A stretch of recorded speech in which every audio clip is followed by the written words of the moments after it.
কি অবস্থা? এই তো ভাই, আপনাদের কি অবস্থা? হ্যাঁ, অনেক ভালো। হ্যালো আপু। তুমি তো এমন ভাবে আসলা, মনে হচ্ছে একটা তুমি মডেল।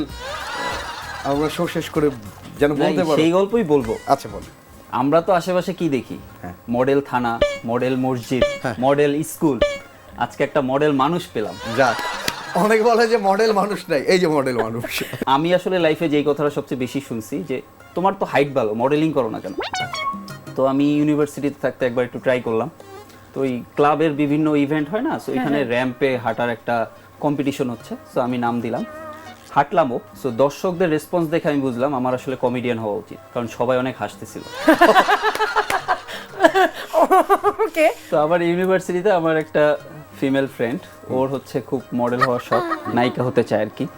তো আমার বলতেছে যে দোস্ত কোনো টিপস দে। তো আমি বললাম দেখ, মডেল হওয়ার জন্য একটা কোয়ালিটি থাকা দরকার আর কি, যেটা হচ্ছে মডেল সেই হতে পারে যাকে আসতে দেখতেও ভালো লাগে, যাইতে দেখতেও ভালো লাগে। ওকে ওকে।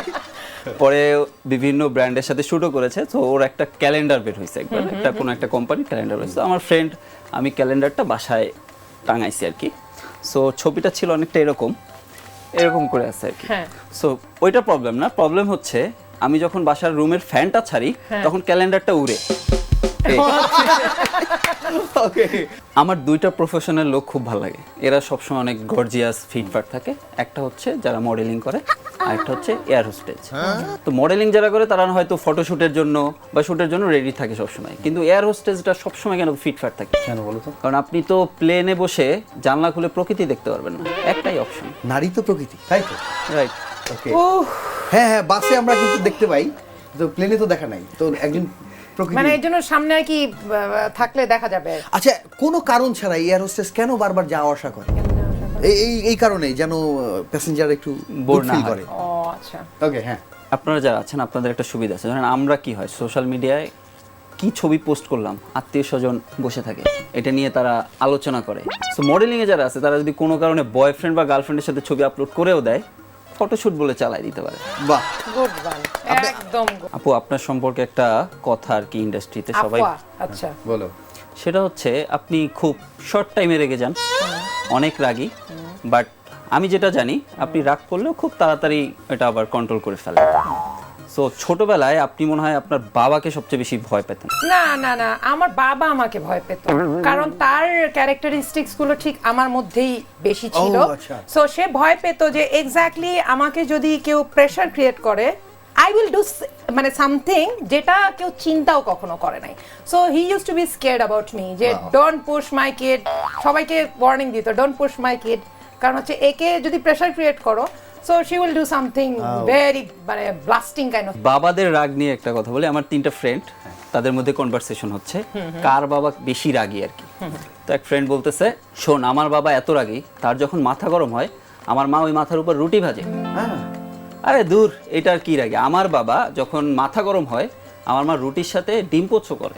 আচ্ছা, এটা শুনে থার্ড ফ্রেন্ড বলতেছে, এইটা কিছু হইলো, আমার বাবার যখন মাথা গরম হয় তারা যদি ভুট্টা খাওয়াই দেওয়া হয় পপকর্ন বের হয়। ওকে। এই কনভারসেশনে ওদের সাথে যাইনি, কারণ এলাকায় হচ্ছে আমার বাবার একটা আলাদা সম্মান আছে, কারণ সে হচ্ছে এলাকায় প্রথম রেডিও নিয়ে আসছিল আমাদের এলাকায়। আচ্ছা। সো রেডিওতে একটা গানই বাজতো, আমি দেখে তোর বাপের এই সংসার করতেছি, অন্য কেউ হইলে কবে লাথি মেরে চলে যেত। হাজব্যান্ড ওয়াইফের মধ্যে এরকম মাঝে মধ্যেই ঝগড়া হয়, ঝগড়া হলে রাগ করে কি করে মায়েরা বা ওয়াইফ যারা, তারা কি বাপের বাড়ি চলে যায়, ছেলেদের তো এই অপশন নাই।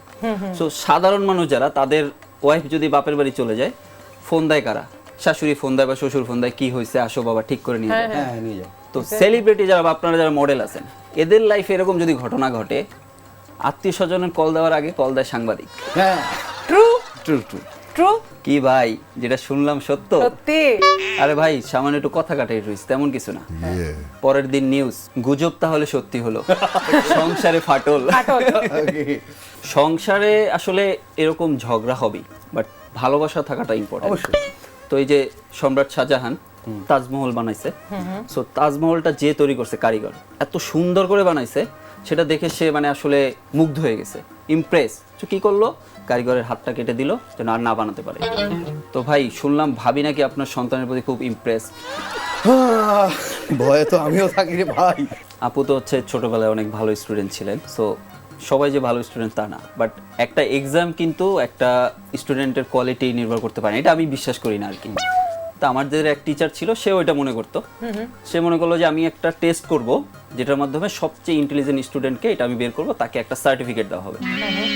তো কি করলো, সবাইকে মাঠে একটা লোহার বল দিয়ে দিল খেলার জন্য, লোহার ফুটবল।